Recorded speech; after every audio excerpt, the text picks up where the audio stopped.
Hi there, Carrie from Taproots, here with Melissa Crenshaw, Certified Homeopath. We love coming to you live. I was just talking with a few customers this morning, Melissa, that were thanking us for several of the videos we've done. So thank you for giving us your time. We really Thank appreciate you. it. Thank you for having me. I love it. Well, this is great. So if you're new to Taproots or Melissa Crenshaw, Taproots is a wellness shop here in Lynchburg, Virginia, where we offer a variety of homeopathic remedies.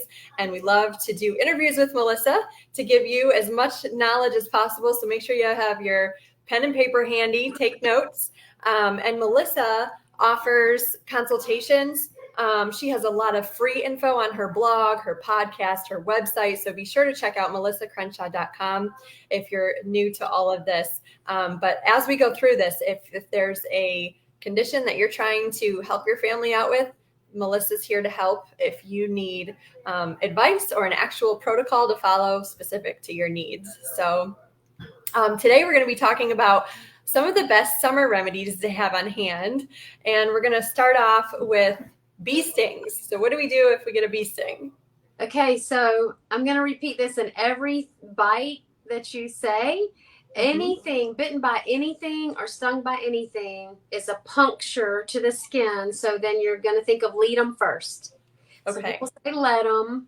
So I say Ledum, and that can be 30 or 200. And, you just give it as often as you feel like you need to give it. It's great for pain. But it's most indicated because there is a puncture. Okay. So Go ahead. So because next I was going to ask about mosquito bites. So no matter what the insect is, you would do Ledum.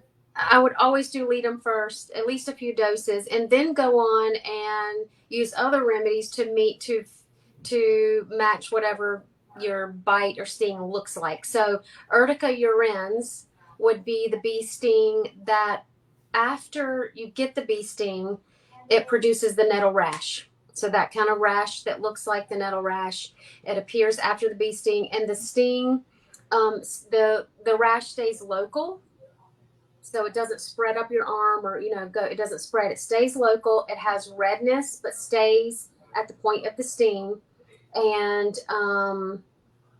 then itching and burning would indicate Urtica urens, and that would be after the Ledum.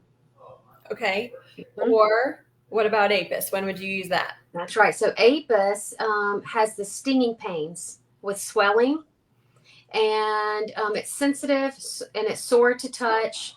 There can be really rapid swelling of the area. I've had that before. Might have a shiny surface with edema, which is swelling, and might have water collection underneath it. So when you have that, that edema and swelling, it's hot to the touch, burning pains, better from a cold application, and worse for warmth or heat. So it actually feels worse, if you get the sting near warmth or heat. Anytime there's anaphylaxis with the bee sting, Apis is what you forget. Ledum.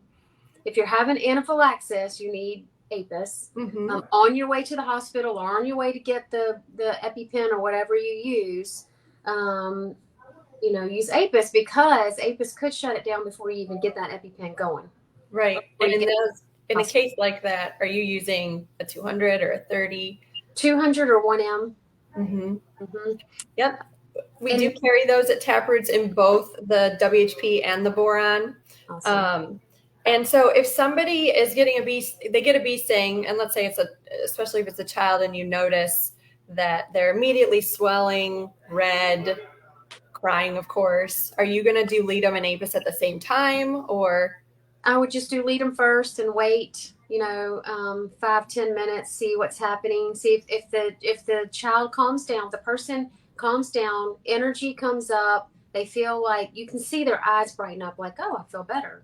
Then continue Ledum, and then only go to Apis if after a few doses of Ledum they're not starting to feel better. We still want to use Ledum first because there's the puncture.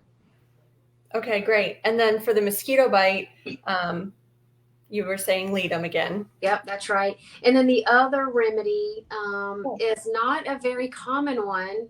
So Culex or Culex, Culex. Okay, for the bee sting again? For the mosquito bite. Oh, for the mosquito bite. Okay. Yeah.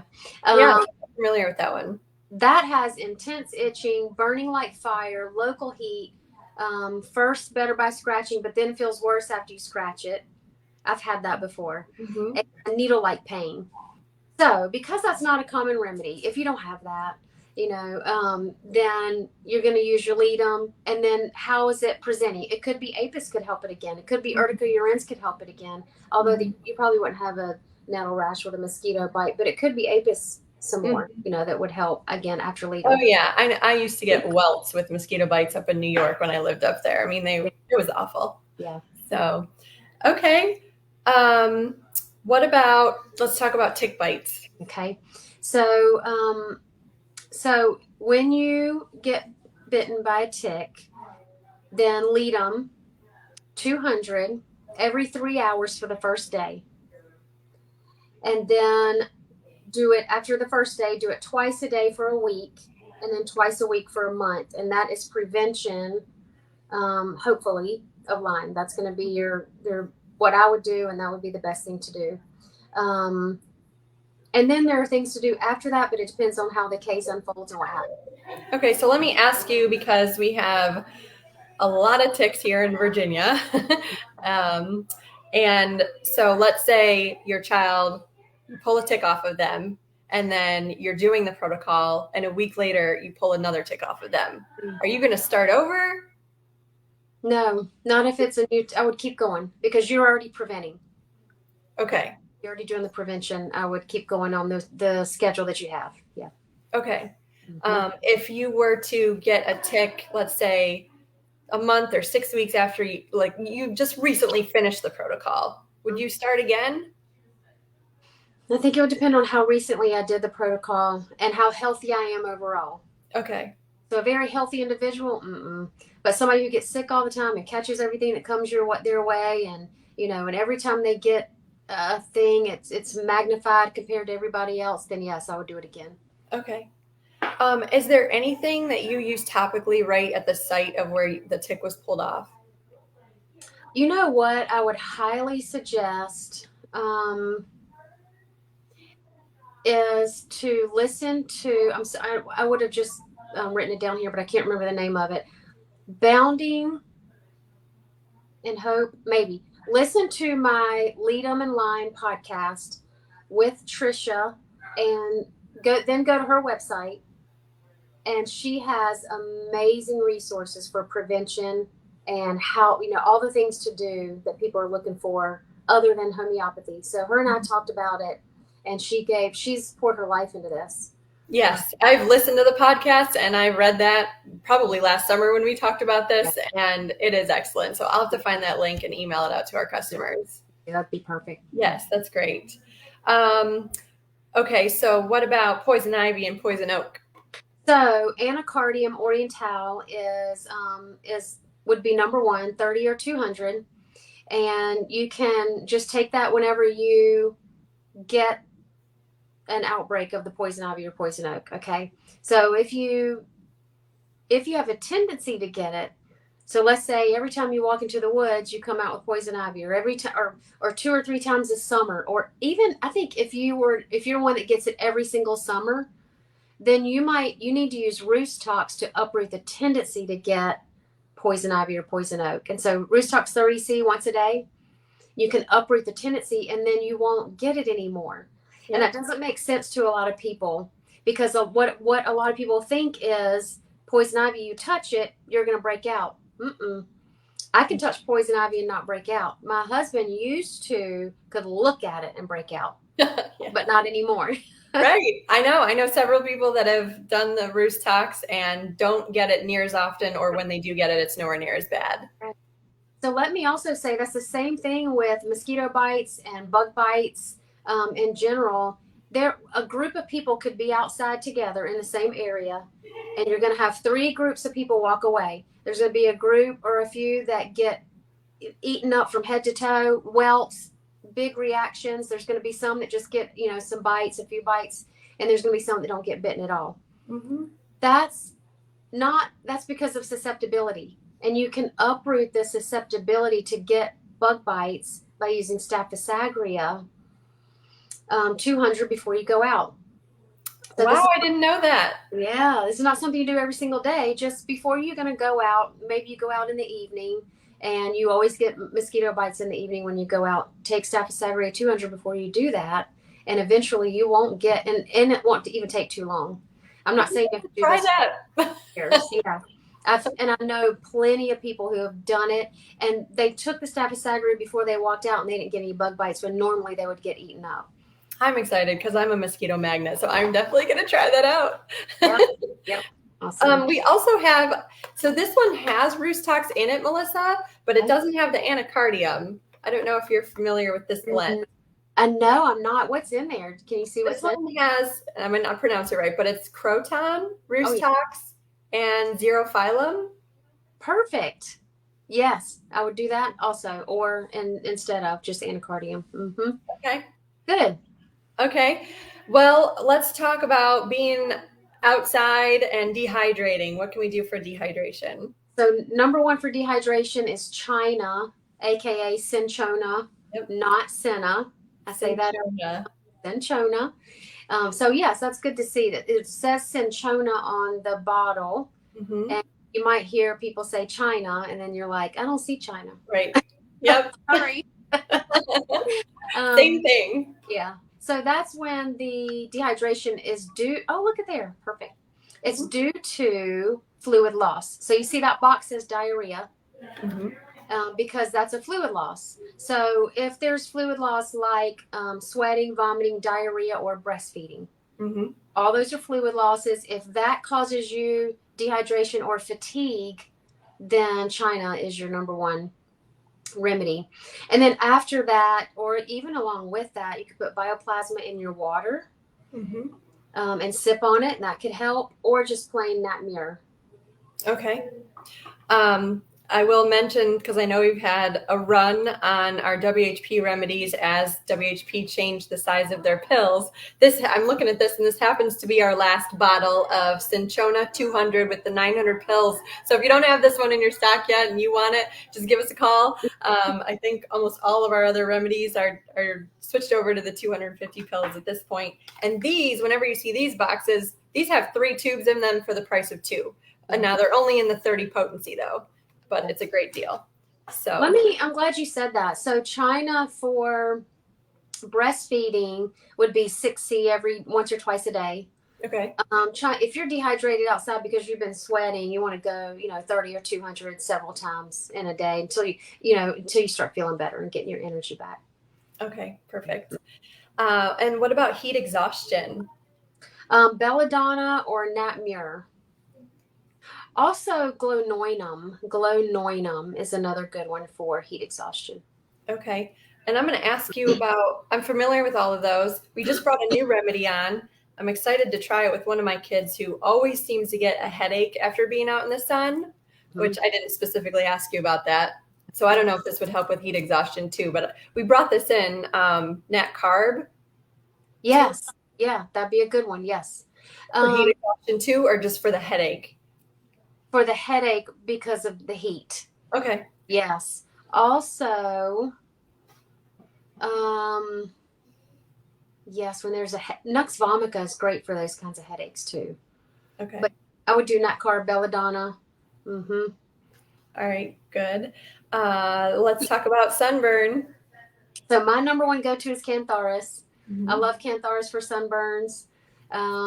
But if that happens to not be working for you, then belladonna or chamomilla. Those are both great sunburn remedies also. So you would differentiate. So Cantharis is just number one for that. So just go with it. But then if that's not working well, to choose between belladonna and chamomilla, belladonna is going to be that bright, red, hot skin, heat's coming off of it, which is normal with a sunburn. But, and chamomilla is going to have that temperament that goes along with it. I am angry. I am irritable. Don't touch me. Don't look at me. And I'm going to, just be angry and mad. And so if that temperament's coming along with it, then you might think of chamomilla.